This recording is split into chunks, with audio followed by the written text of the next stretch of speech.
मेरा नाम है सहबा और आपका बहुत बहुत स्वागत है मेरे चैनल पे, जहां मिलती है आपको हिम्मत, हौसला और पैदा होता है यकीन। बस हमें थोड़ी सी हिम्मत दिखाएं, अपने आप को खुश करिए, अपनी डेली लाइफ रूटीन में आपको निकालिए। आप सभी लोगों की डिमांड पे मैंने मेकअप कोर्स लॉन्च किया है। अगर आप अपना मेकअप करियर बनाने में बहुत ज़्यादा सीरियस हैं, आप फाइनेंशियली इंडिपेंडेंट होना चाहते हैं, आप अपने पैरों पे खड़ा होना चाहते हैं, अपनी कमाई से, अपनी अर्निंग से अपने घर वालों को सपोर्ट करना चाहते हैं, तो ये आपके लिए बेस्ट अपॉर्चुनिटी है, क्योंकि ये कोर्स बहुत फ्लेक्सिबल है। आप घर बैठे बैठे एक सक्सेसफुल मेकअप आर्टिस्ट बन सकते हो, आप अपना मेकअप करियर बना सकते हो। अगर आप इस कोर्स की और ज़्यादा डिटेल जानना चाहते हो कि ये कोर्स आपको किस तरह से बेनिफिट पहुंचाएगा, किस तरह से फायदा पहुंचाएगा, इस कोर्स को करने के बाद आपको सर्टिफिकेट मिलेगा या नहीं मिलेगा, इस कोर्स ने किन किन लोगों को हेल्प किया है, किस किस तरह से लोगों का मेकअप इंप्रूव हुआ है, तो वो सारी डिटेल्स जानने के लिए नीचे डिस्क्रिप्शन बॉक्स में मैंने एक वीडियो का लिंक डाला है, उसको देखिए, इस कोर्स को समझिए, अपने सारे क्वेश्चंस के आंसर्स को पाइए और तभी इस कोर्स को बाय करिए। आज की वीडियो का टॉपिक बहुत इंटरेस्टिंग भी है और बहुत कॉम्प्लिकेटेड भी है। आपने मुझे एक दुविधा में डाल दिया है, लेकिन आप लोगों को जवाब देना बहुत जरूरी था। और मैं सोचती हूँ कि अगर मैंने कोई चीज एक्सपीरियंस की है अपनी लाइफ में और उसका कोई सोल्यूशन ढूंढा है, तो मुझे आप लोगों के साथ शेयर करना चाहिए। इसी वजह से मेरा चैनल है इस बारे में, क्योंकि जो भी एक्सपीरियंसेस हैं, जो भी मेरे अपने सैलून को लेके मेरे सॉल्यूशंस हैं, या जिस तरह से मैं अपने सैलून को हमेशा हैंडल करती आई हूँ, मैं आप लोगों के साथ शेयर करूँ। हो सकता है कहीं ना कहीं वो चीज़ आपको हेल्प कर जाए।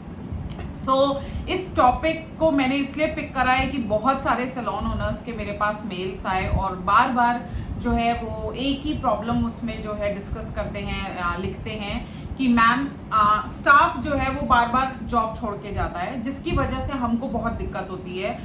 स्टाफ के बदलने से जो है हमारा क्लाइंट भी कम होता है और हमें भी नए स्टाफ को बार बार हर चीज़ जो है वो बतानी पड़ती है, समझानी पड़ती है, तो उसमें भी एनर्जी जाती है। और जब कोई नया स्टाफ हमारा सैलून ज्वाइन करता है तो उसको हमारे सैलून का वर्किंग स्टाइल समझने में कुछ समय लगता है।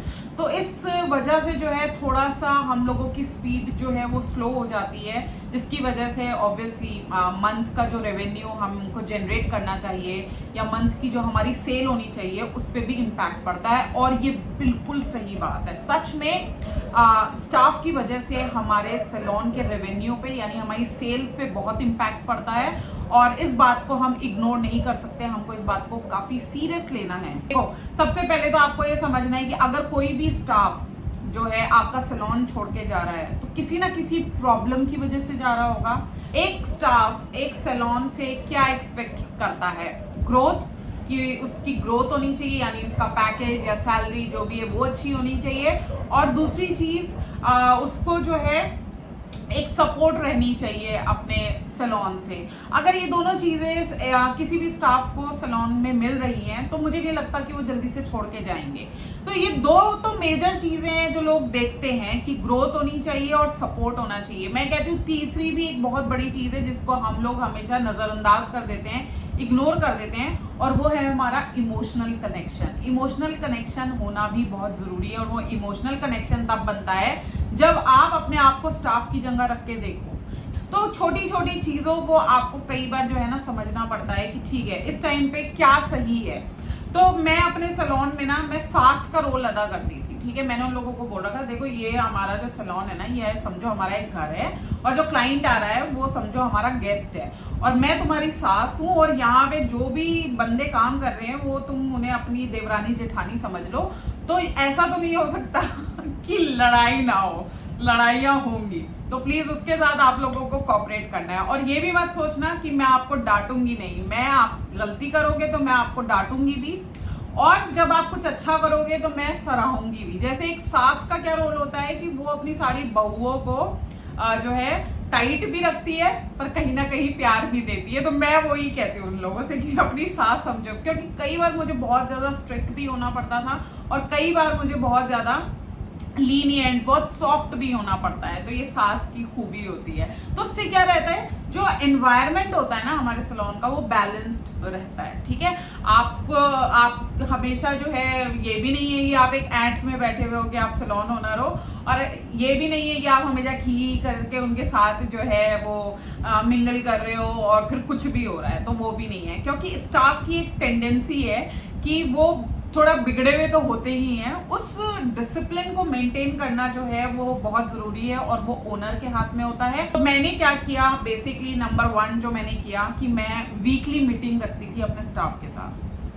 स्टाफ के साथ मेरी वीकली मीटिंग होती थी। मैं उनसे कहती थी, मैं रोज तुम्हारी कंप्लेंट्स नहीं सुन सकती, मैं रोज तुम्हारी प्रॉब्लम्स को नहीं सुन सकती, क्योंकि ऐसे तो मैं पागल हो जाऊंगी। लेकिन मैं एक दिन जो है वो फिक्स कर देती हूँ, जिस दिन हम सब लोग एक साथ बैठेंगे और जो जो आपकी प्रॉब्लम है आप मेरे सामने रखोगे, और मैं उनको पूरी कोशिश करूंगी हल करने की। तो मैंने ना एक टाइमिंग बना रखे थे, जिसकी जो जो प्रॉब्लम होती थी उसको सॉल्व करना मेरी जिम्मेदारी थी। इस तरह से जो है पार्लर की, मेरे सैलून की प्रॉब्लम्स जो स्टाफ की थी वो कम होती चली गई।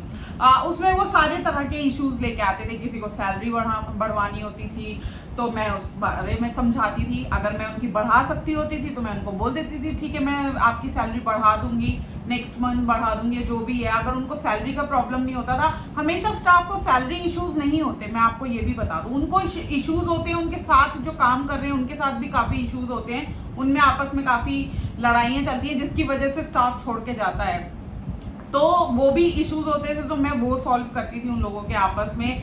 कई स्टाफ को इशू होता था कि उनको काम नहीं मिल पाता, जो दूसरा स्टाफ है वो काम ले जाता है, तो मैं तो कुछ करती ही नहीं हूँ, मैं तो सारे दिन बैठी रह जाती हूँ। तो ये जो भी उनके इश्यूज होते थे, बहरहाल वो मैं हर जो है वीक में एक दिन में सारे सॉल्व करती थी। इस तरह से पार्लर जो है वो बेसिकली मैंने कंट्रोल कर लिया था, अच्छे से स्टाफ को भी कंट्रोल कर लिया था, हैंडल कर लिया था, क्योंकि इसके अलावा मेरे पास और कोई रास्ता नहीं था, चारा नहीं था।